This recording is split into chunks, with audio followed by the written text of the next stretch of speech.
Your iPhone 17 lets you unsend and edit recently sent messages, giving you a chance to fix mistakes or take back a message sent by accident. You can unsend a message for up to 2 minutes after sending it. Here's how to unsend a recently sent message on the iPhone 17 series. Open the Messages app.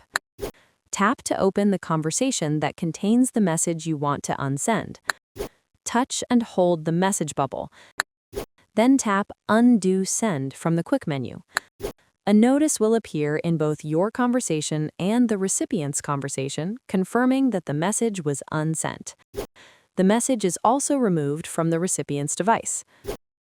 Now let's move on to editing a recently sent message. You can edit a sent message up to 5 times within 15 minutes of sending it. Here's how it's done. Open the Messages app.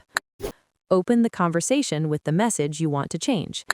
Touch and hold the message bubble. From the menu options, tap Edit. Make your changes, then tap the check mark to resend the updated message or tap the X to cancel. The message will be labeled Edited in the conversation. Both you and the recipient can tap Edited to view the previous versions of the message. Please note that unsending and editing messages only works between Apple devices running iOS 16 or later. And that's it. If this video helped you fix or undo a message on your iPhone 17, give it a like and check out our other tutorials to learn more useful iPhone features. Thanks for watching and stay tuned for more videos like this.